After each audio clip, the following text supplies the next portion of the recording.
Sí, a mí me da igual, no hay problema. Impecable, ¿Qué buenas tal? tardes, ¿cómo andás? Bien, todo muy bien, acá estamos, en la vuelta. De de Acá antemano, estamos. muchas gracias por el rato este prestado. La verdad que no hay palabra para la actitud de mucha gente y nada, te agradezco esto de arranque nomás. Perfecto, sin problemas y bueno, para hablar de fútbol, de la vida un poquito, no hay problema, acá estamos a las I- órdenes. Impecable, impecable. Che, ¿cómo es tu vida ahora en Málaga, no? En Málaga, bueno, muy bien, muy bien. Nosotros volvimos en el 2019 desde Uruguay con mi familia. Mi señora es de acá, es malagueña Malagueño. y claro, y eso facilitaba mucho también el volver después de 10 o 11 años en Uruguay. Yo me fui a retirar en el 2009-2010 en Uruguay, en Peñarol. Sí, en Peñarol. Bueno, Y, está, y bueno, eran 2 años, ¿no? Pero los niños van creciendo, van conociendo amigos, van estudiando, se van adaptando allá y bueno, terminamos quedando 10 años donde, entre otras actividades, uno va pasando el tiempo y volvimos en el 2019. Y aquí estamos en Málaga, muy contentos, muy bien, una ciudad muy linda y en vida propia, como siempre.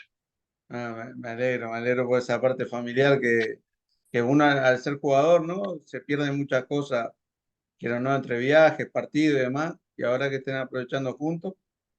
Escuchame, para ir arrancando un poco, ¿debutaste en Peñarol con 19 añitos? ¿En primera o antes?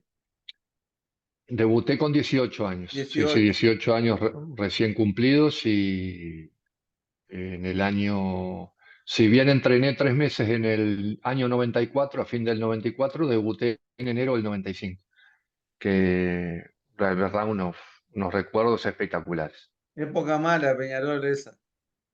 Mm, Eso es lo que tenía de bueno, que al ser una época, ya habían ganado 2 campeonatos uruguayos, 93 y 94, y al insertarnos algunos juveniles en el 95, nos dio la posibilidad de ya entrar en una dinámica ganadora y en una dinámica grupal de equipo mecanizado, ¿no? Automatizado, con Gregorio Pérez a la cabeza. Y bueno, lo más importante es cómo Gregorio llevaba a los jóvenes. A los juveniles lo Aparte iba había, subiendo. sí, pero aparte había jugadores, si hoy uno compara, hay muchos jóvenes en los planteles, en aquella época había, para estar en un plantel de primera división tenía que tener muchas condiciones, porque había jugadores que habían jugado mundiales, que venían de Europa, otros que venían de Argentina, pero jugadores de muchísima trayectoria. Sí, con cada nene te tocó debutar ahí. Y bueno, la generación tuya, que Tony Pacheco subió contigo un año antes, más grande que vos, ¿no? Un año, creo, el Tony. No, somos de la misma edad, las mismas generaciones. Sebastián Flores, Nicolás El Rotundo, el Pupi Tony Flores. Pacheco, Fede Magallanes, el Tato García, y yo. Después está el Pepe Cancela, está Walter Zurraco, que tuvieron algunos minutos también, pero los más notorios, los que tuvieron o sea, más minutos y más notoriedad para el hincha fueron esos que te nombré. Y el Tony había ascendido ya en el año 93. 2 años antes ya entrenaba todos los días con el primer equipo y iba a jugar con la quinta división los fines de semana con nosotros. Y al año siguiente Nico Rotundo entrenó también con el primer equipo y Federico Magallanes. Pero realmente empezamos a tener esa continuidad futbolística en el año 95, que fue justo el año que se empiezan a dar las finales con Nacional, ¿no? No, no más. ¿Para qué vas a tocar ese tema si estamos hablando bien de vos, tranquilo? Sí, la verdad que yo me acuerdo que escuché una vez decir a Rubén Sosa que Nacional tenía un problema psicológico, porque es verdad que las finales arrancaba ganando Nacional y iba Peñarol y se daba vuelta, ¿eh? Era impresionante. Claro, en el año 95 recuerdo que la final de la apertura fue contra el Liverpool, un golazo de Tony Pacheco y un gol de Darío Silva en el Centenario por la noche. Después la final de clausura fue contra Nacional, que perdimos por penales y eso, si nosotros ganábamos ese partido, ya éramos campeones uruguayos. Perdimos, Alargó final. exacto. Perdimos por penales y ahí tenemos que ir a dos finales más. fuimos el miércoles de noche, ganamos 1-0, gol de Pablo Bengochea. Jugamos el domingo de tarde, que yo lamentablemente tuve la fractura del astrágalo, ¿no? La parte del huesito Ah, del sí, tobillo.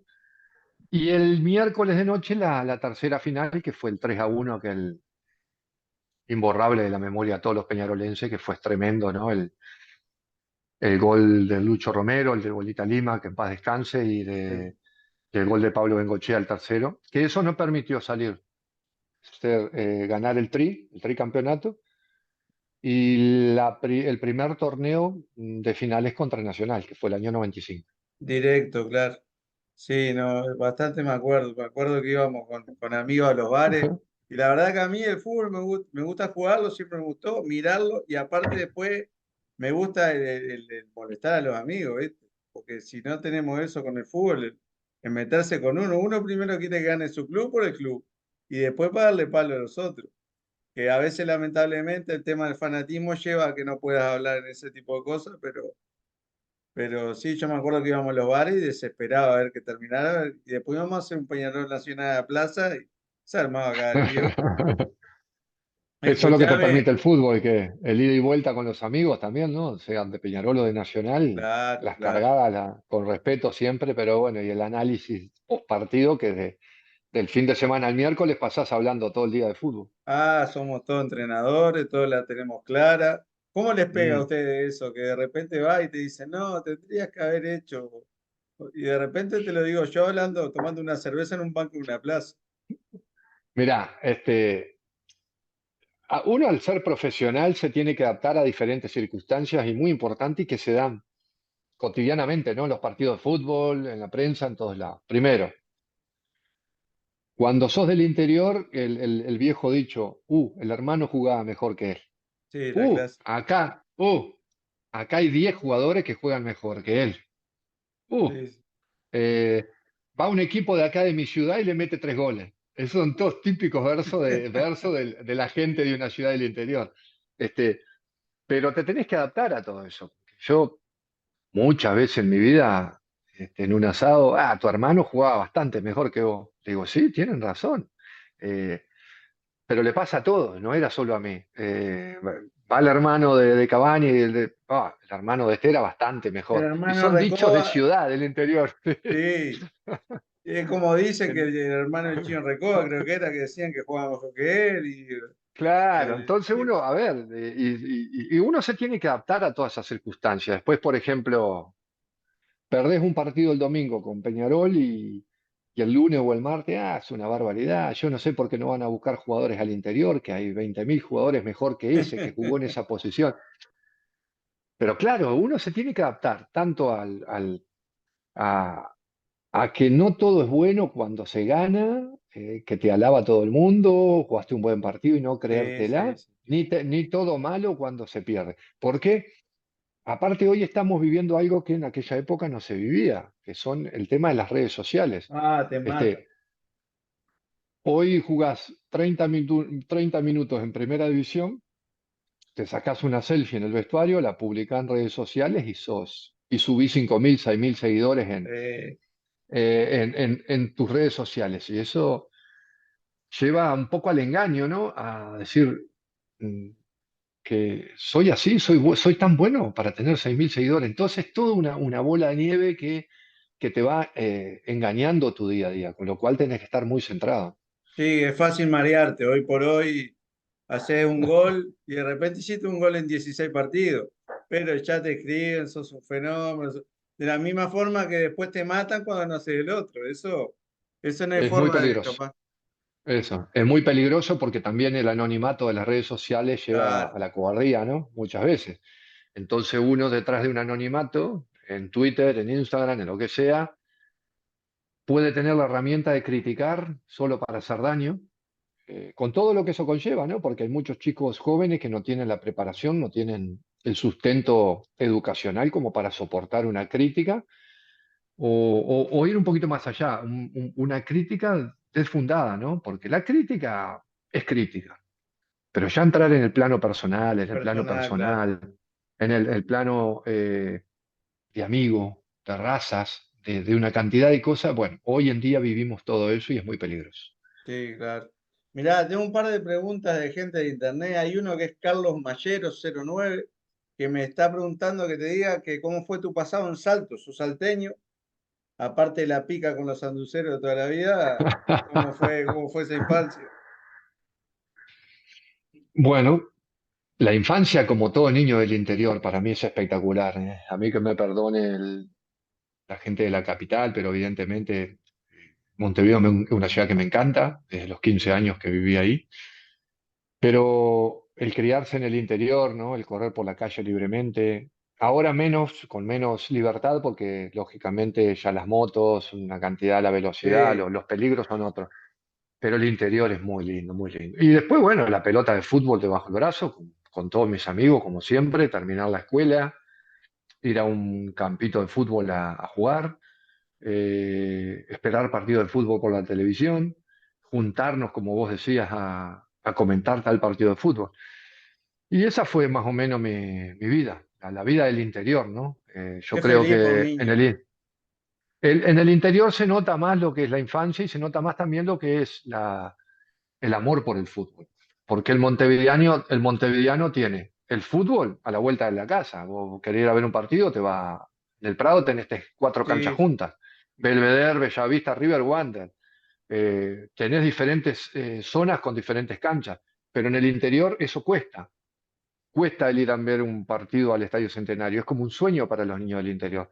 Antes muchísimo más que ahora porque las distancias hoy en día se han acortado mucho. se acorta, claro. Sí, pero es lo que decía, antes mismo en los campeonatos ahí tenías que ir de un pueblo a otro y era a ver cómo iba, un camión para llegar a la cancha o aunque El bueno, camión, yo tengo mucha familia del eso. campo de Paysandú y la última vez que fui, que llevé por cierto a mi hijo grande, que en aquel momento tenía 3 años, te puedes imaginar, en invierno fue acá de Gran Canaria y estaba corriendo en pañal en bola bajo la lluvia en la cuneta y es lo que vos decís, para un niño es lo mejor que Bah. hay. Pero los gauchos no tenían caballos, tenían todos motos, te digo. Mm, Ah, Han cambiado, se cambiaron. relaja. Antes hacían 15, 20 kilómetros en caballo para recoger la leche, para el Sí, alambrado, para alambrar, para todo. Pues ya están en las motos, ya todos motos, sí, o sea, toda la distancia, la vida cambió. La vida sí, está misma claro. es cuestión de evolución, la evolución humana, y claro, siempre vamos a tener a retrotraernos en el tiempo y a pensar en todo aquello que nos hacía felices, como decís, ¿no? Jugar debajo de la lluvia.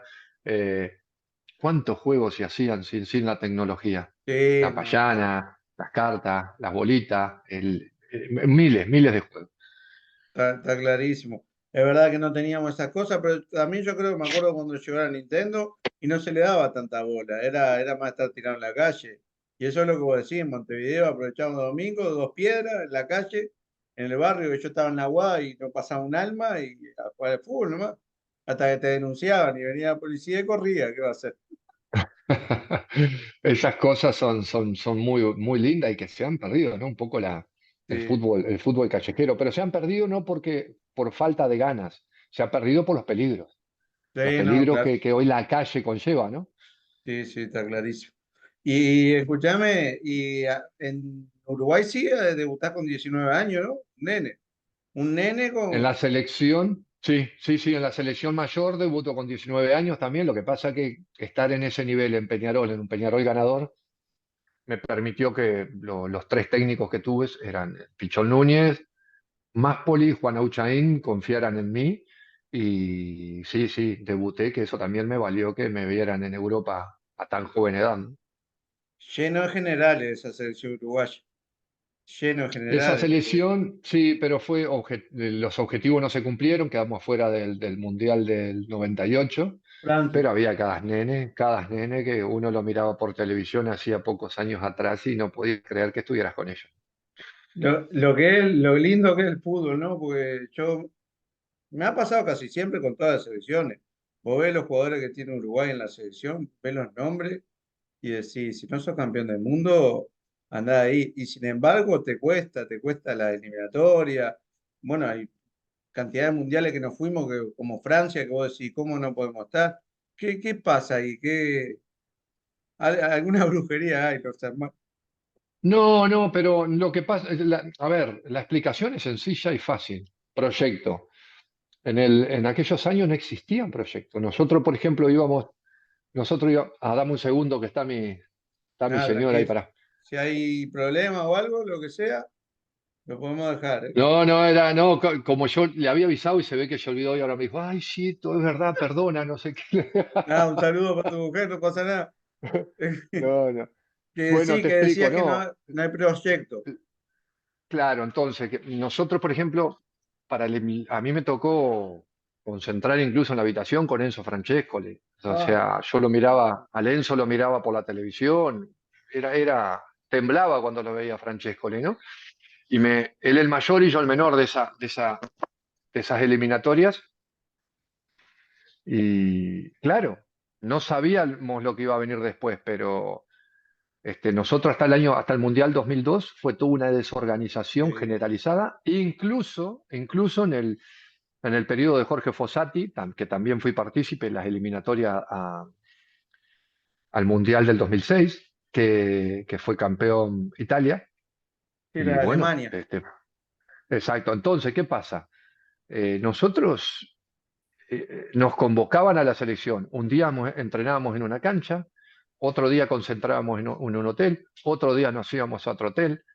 Y eso no parecía una selección nacional, o sea, era una desorganización tremenda, No los es viajes, serio. los pasajes.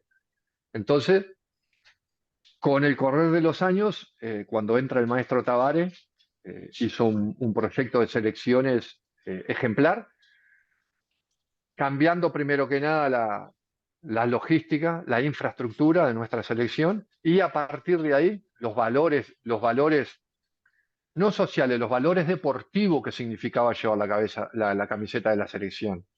Porque yo en mi generación tuve selecciones y jugadores iguales o mucho mejores de lo que realmente se vieron en el proceso Tabárez. ¿Qué pasa? Los resultados después empapelan y le dan cierta notoriedad a una cantidad de jugadores. Porque, a ver, Luis Suárez, Edson Cavani, Diego Forlán son clase A, los tres, nadie los va a Sí. discutir.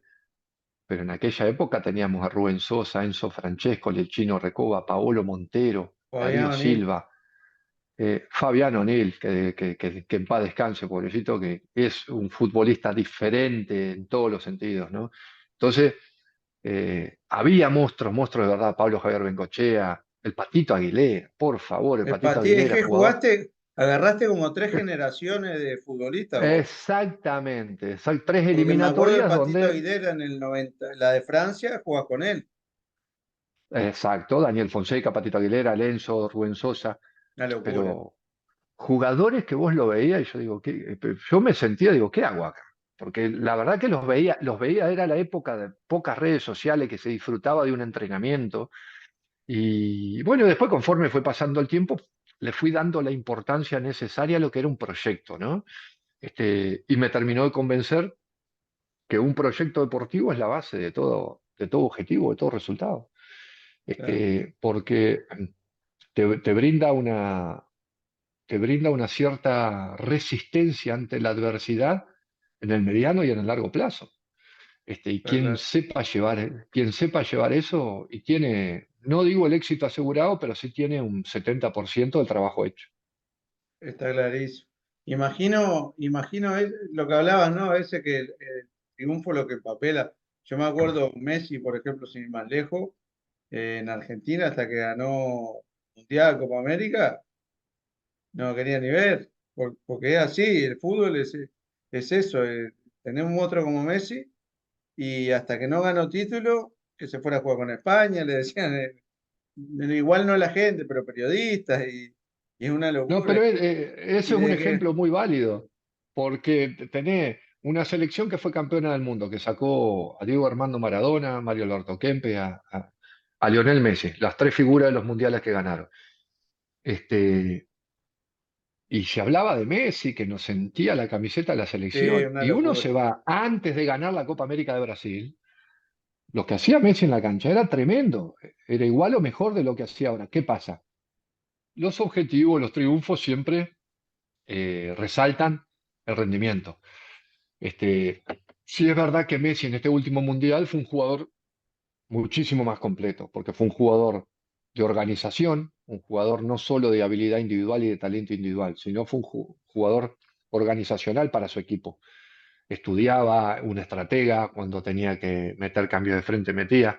Fue un jugador mucho más pensante, que para mí muchísimo más completo que el de otros mundiales. Y bueno, a la postre le dieron el mejor jugador del mundial y ganaron el mundial. Sí, yo tengo amigos acá argentinos que yo les decía que no son conscientes que sin Messi todos los años que no han ganado, el 70% de los puntos los daba Messi de alguna forma o de otra, sea directamente o sea habilitando una jugada. Era algo impresionante. Yo a Messi la verdad que lo odié mucho, pero no por Messi, por la prensa argentina. Siempre que iba a jugar con nosotros eliminatoria, la prensa te decía, está lesionado Messi, no juega. Ah, y después iba y jugaba con nosotros y hacía lo que quería, la verdad. Pero es lo que te tiene que haber pasado a vos, para un futbolista uruguayo, lo primero es debutar en su club, imagino, y después la selección. No, imagino que es lo más grande los sueños más grandes que tenés cuando empezás a dedicarte al fútbol. Sí, a ver, los sueños en la carrera deportiva y en la vida yo creo que son una escala, ¿no? Van de menor a mayor. Este, si pueden cumplirse, eso es un bendecido, ¿no? De Dios. Este, mi cadena de sueños, la escala de sueño que yo tenía era, primero vestir la camiseta de Peñarol, esa no me la sacaba nadie porque ya era algo familiar, ya era algo, yo recuerdo la ida, mi viejo con una cerveza de más en calzoncillo, llevarme a calle Uruguay al centro de Salto, y mi vieja le dice, pero ponete una bermuda, un pantalón o algo, en el gol de Morena Cobreloa. Idem en el 87, el gol de Diego Aguirre. O Ah, sea, digo, entonces vivir y crecer con eso, con decir, con el sentarse en familia a mirar un partido de Peñarol, en esa década dorada, ¿no? Esa época divina del fútbol uruguayo, era espectacular. Mi sueño era jugar en Peñarol. Yo era muy bueno en los estudios también, nunca dejé de lado los estudios y mi sueño era vestir la camiseta de Peñarol. Después, lógicamente, en función de eso, vestir la camiseta de mi país y jugar un mundial. Esos tres eran escalables, eran sueños alcanzables. Pero después yo dije, yo quiero jugar en Europa porque veo fútbol europeo. Yo en aquellos años, me acuerdo, entre el 85 y el 90, miraba la Quinta del Buitre del Real Madrid, Michel ah, Butragueño, Martín Vázquez, Sanchís, Chendo, y, y miraba el fútbol italiano, el Nápoles de Maradona, el Milan de los holandeses, Italia de los Gullit, Van 90 era Basten, mortal.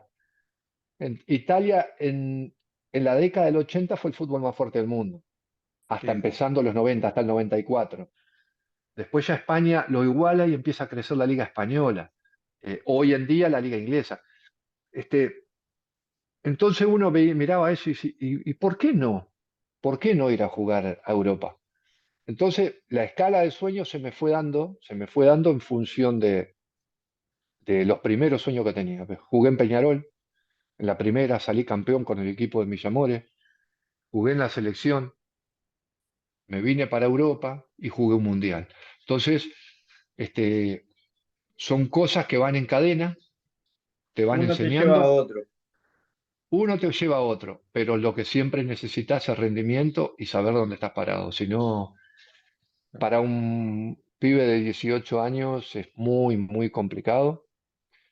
Y yo creo que hoy, mira lo que te voy a decir, hoy es más complicado que antes, aunque muchos dicen que antes era mucho más complicado, pero te voy a explicar por qué. El jugar antes, estar en un plantel de primera, era más difícil antes, porque eran 8 hombres y 3 jóvenes. Hoy son 8 jóvenes y 3 hombres. Sí, Entonces, pero ¿por qué te digo que hoy puede ser más complicado? Por lo que te decía al principio. Vos hoy jugás 5 minutos, 15 minutos, te sacás una selfie en el vestuario, la publicás y tu rendimiento engañosamente se eleva sube. porque tus falsas amistades, eh, mujeres, lo que sea, a esa edad te van, o qué bien jugaste, qué fenómeno que sos, qué lindo que sos, qué esto, en fin, engaña, engaña. No hay un análisis ni previo, ni en el mismo partido, ni después del partido, de autocrítica hacia tu persona cuando te engaña un comentario. Entonces, no sabes si es de verdad o si es de mentira. Yo creo que la mejor autocrítica la puede ser uno mismo, sin las redes sociales. Terminar el partido, sentarse y mirar el partido de nuevo. Hoy que tenés todas las herramientas, mirás el partido de nuevo y decís, ¿qué hice bien? ¿Qué me faltó? ¿Qué hice mal? Porque hoy con todas las herramientas que hay de análisis, con todos los programas, hoy se facilitan una cantidad de cosas. Sí, hoy es eso, tenés todo el alcance de mano. Antes era agarrar un cassette y mirarte el partido completo. Ahora tenés, con 10 minutos ya ves lo que querés ver, hay gente que trabaja para eso. Ahora vamos a hablar de lo que es la tecnología y si se ha suplantado un poco lo que es la técnica. Pero antes que nada me acordé ahora mientras estábamos hablando, vos formabas parte en el medio campo, a ver si no me confundo. El Gato Romero, el Canario García y vos en Uruguay, ¿verdad? En algunos partidos. En En algunos partidos. el partido con Brasil, que le ganamos 1-0 en el Estadio Centenario, que gol del Fede Magallanes de penal. De penal. Ahí jugamos los tres juntos. Generalmente jugaba Pablo García conmigo y el gato quedaba en el banco. Este, lo que pasa es, sí es verdad que con el Pablo García los dos éramos cinco. Claro, Era un medio bastante defensivo, pero Pablo también tenía, muchas veces cuando jugaba conmigo se soltaba porque lo mandaban soltarse. El partido con Brasil pasa que Víctor Puig hizo un planteamiento defensivo, pero sabíamos que dependíamos de Magallanes, Recoba y Darío Silva. Entonces hicimos eso, recuperamos y salimos rápido un a la partidazo. contra. Fue un partidazo y bueno, surgió de esa manera. Después el segundo tiempo sufrimos, pero en la selección con el gato jugamos bastante también. Mi madre, es que yo me acordaba de ese partido. Mira, yo soy brasilero y encaro el medio y yo no sé y no pido el cambio antes de meterme ahí, porque había que meterse. Entre la carucha y Gato Romero. Aparte, creo que fue ese partido que el Canario García lo agarra de los pelos a Ronaldinho, ¿fue? No, eso fue el 2004, eso fue El en el 2004. 2004. Es que Creo que fue esa, en el gol del Pollo Olivera afuera al arco, ¿te acordás? De afuera al área. es, es que yo me acuerdo de esa agarrada de pelo, claro, el negro había que parar como sea, era intratable, era intratable. Y ahora que nombraste ahí, bueno, después tu paso por Europa, yo no quiero andar metiendo fuego con un compañero, ¿viste? O amigo, creo que es, pero no tuvo código Darío Silva y te mandó un poco al frente y había dicho que en el Málaga lo de no entrenarlo el lunes se lo dijiste vos, que vos mandabas, te echó un poco los perros, ¿viste? El Moreno siempre me echa la culpa de eso. ¿Qué pasa? Cuando él llega, en función del tiempo se fue haciendo una figura importantísima e irreemplazable para nosotros en el Málaga. De hecho, es uno de los delanteros más importantes de la historia del club, si no el más. Cuando él llega, yo le tengo 3 días, me acuerdo, o una semana en mi casa, hasta que él consiguiera vivienda, y nosotros nos conocíamos de Peñarol, y él empezamos a agarrar confianza, a entrenar, y le digo, y yo me acuerdo que le digo a Joaquín Peiró, al entrenador, le digo, Mister, tiene un físico privilegiado. A él, bueno, a él le gusta entrenar, le gusta salir también, pero vamos a hacer una cosa. El entrenador a mí me quería mucho. Le digo, si él los lunes, los martes o los miércoles no entrena, él que esté bien jueves y viernes y para jugar el domingo que lo necesitamos. Y dice, pero hombre, ¿cómo vas a hacer eso, hombre? ¿Cómo va a hacer eso? Pues no podemos. Bueno, no, yo le digo un ejemplo si él quiere. Y Darío, y lo llamo a Darío y le digo, Moreno, vos tenés que estar bien de jueves a domingo. Y se lo tomó a pecho. Él decía que no, que Claro, el pues era lunes, martes. metafórico, era metafórico, nadie le decía que falte a entrenar. Y él iba a los entrenamientos, estaba con hielo, estaba ahí, era un fenómeno. Era de los jugadores que tenía un físico privilegiado y quizás no te entrenaba toda la semana y era la figura del partido el domingo. Porque No, tenía destellos de velocidad, agresividad que no se veían en el fútbol europeo, era tremendo, el tremendo. tren inferior que tenía Darío Silva en aquel momento era asombroso. El arranque que tenía que mataba. Y lo que se elevaba, saltaba, era un jugador que saltaba con las dos piernas juntas Un y se resorte. mantenía en el aire. Era un resorte, tenía Era impresionante. impresionante. Mirá, tengo otra pregunta acá de David C87. Es un amigo de acá fanático de Las Palmas. dice que ¿cuál fue tu mejor momento en Europa futbolísticamente? Que vos considerás, A tuviste ver, varios, yo tuviste vine, por varios. ejemplo, al Mérida, el primer año estuve en el Mérida, no tuvo mucha notoriedad porque fue un equipo, era un equipo menor, pero yo creo que el mejor rendimiento a nivel de continuidad fue en el Málaga, fueron los 3 años en el Málaga, que me permitió la venta, el traspaso al Valencia. En el Valencia tuve rendimientos muy buenos, pero no con continuidad, sino con... Era un equipo más grande, salimos campeones de liga en el año 2001-2002, era un equipo que tenía más plantilla y que había que alternar y dar descanso, jugábamos competiciones europeas también. En el Atlético Madrid tuve un año formidable, que hasta el día de hoy me pregunto cuál habrá sido el motivo por el cual no seguí, No porque yo seguiste. estaba a préstamo del Valencia y me pide Ranieri nuevamente que vuelva al Valencia porque me consideraba importante para el equipo. Pero yo tenía un precontrato con el Atlético Madrid de 4 años y me dijeron que no entraban los planes económicos porque tenía un contrato muy alto con el Valencia y que en aquellos años el Atlético no es lo de ahora. Recién estaba rehaciéndose de Sí, nuevo del descenso que 2 años atrás había tenido y que habían ascendido inmediatamente a Primera División. Entonces era la segunda temporada esa en Primera, desde la vuelta de segunda. Pero me hubiese gustado, en el Valencia estuve muy cómodo, salimos campeones, fue el equipo que me dio títulos importantísimos. Este, pero en el Atlético como que me quedó la espinita de haber podido jugar un 2 o 3 poquito más. temporadas más. Sí, sí, sí. Sí, Sí, pues porque es un club muy entrañable, un club yo digo que es muy popular, muy, muy, muy sudamericano, bueno. es muy sudamericano, ¿no? La forma que tienen de... A mí Eso mismo. hay dos clubes que me gustan en cuanto a la hinchada, ¿no? El Atlético de Madrid, porque me hace acordar del fútbol sudamericano, y después lo Ujú. otro que siempre acompañan al equipo, el Atlético de Bilbao, que es una hinchada como Sí, lo que pasa. Claro, que pasa es que verdad que lo son, tiran a son otras diferentes cosas, culturas. claro, Claro, diferentes culturas. eso te iba a decir. Pero en el Atlético de Madrid llegaste a jugar con el Monoburgo, ¿no? Y Simeone. Claro, claro, ese año estaba el Mono Burgos, estaba Simeone, bueno, Carlos Aguilera, Santi, que venían del doblete junto con el Cholo de antes históricos del Atlético de Madrid. El Niño Torres era su segunda temporada y estaba en un nivel Rompía superlativo. todo. Y Bagaza, Nicolaidis, Sergi Barjuan, que jugó en el Barça de Guardiola de la primera época, Barça de Cruyff. No, teníamos una plantilla muy buena Juega que tuvimos en la UEFA. Ujú.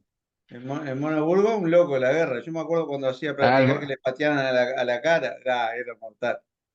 el mono era tremendo, llegaba, hay veces que yo iba muy temprano con el mate, ¿no? Para hacer la rueda de mate en el vestuario antes de entrenar, y yo dejaba a mi nena en la guardería y la dejaba a 7:20 de la mañana y el entrenamiento empezaba a las 9, pero a mí me gustaba estar a las 8, era todo cerca. Yo llegaba, la dejaba a 7:20 y 7:30, 10 minutos estaba ahí en Cerro El Espino, en Majadahonda, en la ciudad deportiva, y llegaba y en las puertas del auto del Monoburgo, puro rock y él haciendo con guitarra. Yo digo, pero vos, ¿desde qué hora estás acá? Dice, no, yo a las 6:30 ya estoy aquí escuchando rock. No, no, una locura, pero te Eh, motivaba, ¿no? Gran persona, ¿no? es un motivador nato. Sí, no, aparte se ve. Y después se juntó con Simeone, que a Simeone lo dejó, pues lo volvió loco con táctica y con cosas. Ya de cuando jugaba era así, ¿no?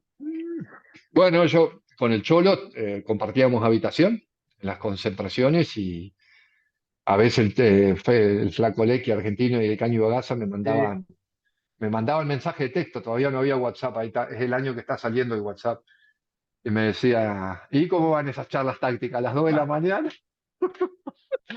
A las 11:30 mirando la tele y el Cholo me empezaba a hablar de su vida, de todo. Mirá que nos vamos a enfrentar a este equipo. Cuando jugué con Maradona en el Sevilla. Cuando fui a esto. Cuando esto.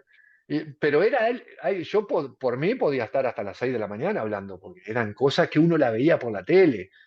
El Mundial Claro. del 94, el doping de Maradona, el Sevilla con Maradona, cuando él jugaba en Vélez, cuando jugó la Copa América de Chile, la Copa América de México, era todo enriquecedor, enriquecedor. Entonces uno lo escuchaba y sí, era Simeone, Claro.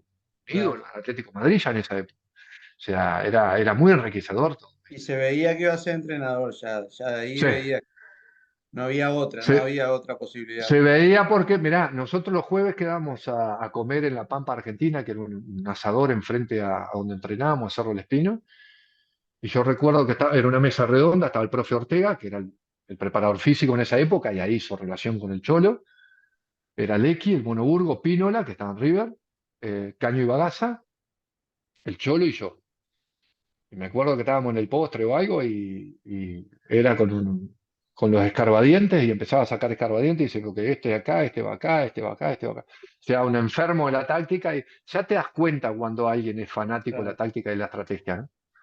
Sí, ¿no? Y se le ha visto todos estos años en el Atlético de Madrid y lo que ha hecho y lo que sigue haciendo, ¿no? Y se nota eso, que el tipo vive para el fútbol, vive para el fútbol. Para mí le cambió la cara. Siempre fue un grande el Atlético de Madrid, pero el Atlético de Madrid lo refundó el Cholo Simeone. Sí, ganó muchos títulos ahora estando Lo él. refundó porque lo reposicionó en el estatus grande de América. Todo el mundo quiere ir a jugar al Atlético de Madrid, un estadio espectacular como el Metropolitano, todos los años en Champions League, siempre es protagonista de la liga. Te puede gustar más, te puede gustar menos, pero una competitividad espectacular.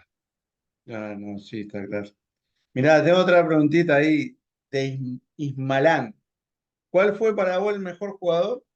Sacando eso de que es difícil comparar, ¿no? Que quedarte con uno es limitarte en todo y aparte no se puede por tema de lo que hacía o la posición o el tiempo. Sí.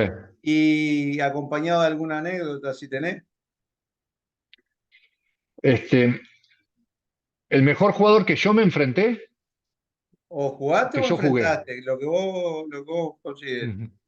Yo creo que el jugador más completo que jugué con él, Fabián O'Neill, el más completo que jugué con el que compartí equipo. Mi A ver, ídolo. Francescoli, el Chino, Pablo Engochea, el Pato Aguilera. Fabián O'Neill tenía cosas de esos cuatro. Era el más completo de todos. Terminó de completarse y de hacerse un todoterreno en el Cagliari de Italia. Y cuando fue a la Juventus que lo pusieron de doble cinco y, y bueno, un diferente. Con Fabián O'Neill en cancha en el 2002 hubiésemos llegado sin lugar a dudas hasta semifinales, te diría yo. Pero se Para nos mí, lesionó 10 días antes. Un diferente. para mí fue el mejor. A ver, yo siempre fui muy hincha del Chino Recoba porque viví todos sus años, ¿no? Del Inter, Ujú. un jugadorazo. Pero ese jugador que te pega de chico, que lo ve y que te enloquece la forma de jugar, para mí fue Fabián. Sí, el Este, diferente, el diferente. El chino sí, también no, un diferente, pero ese. Y después a nivel de rivales, y bueno, me tuve, por mi posición en la cancha, me tuve que enfrentar con varios balones de oro. En el 99 Rivaldo, que me enfrenté con él, fue una guerra prácticamente, tanto en el Málaga-Barcelona como en la selección, Uruguay-Brasil. En el 2003, el año de Ronaldinho, que le va, dieron el ese, Balón de Oro, fue algo brutal cuando se refunda para mí el Barcelona, a partir de Rijkaard y de Ronaldinho. 2004-2005, Juan Román Riquelme en el Villarreal, que tuvo una temporada en el Villarreal de cátedra, cuando ese, quedaron no, fueron a eliminados las en semifinales. semifinales con el Arsenal. Eh, Exacto, que él erra el penal, él erra el es penal. lo que es Y la vida. en 2004 y 2005-2006, desde el 2004 al 2006, Zinedine Zidane, que para mí fue el más difícil de marcar de todos porque utilizaba artimañas sudamericanas. Buenas tardes, estaba buenísimo lo del gaucho, ¿no? Quedaron recolgados. Ahora esperar 2 semanas, como Oliver cuando tiraba tiro libre, que esperaban un mes y medio con supercampeones. Así que no se quemen, se suscriben, le dan a la campanita y aparece el gaucho en la segunda. Nos vemos, salute.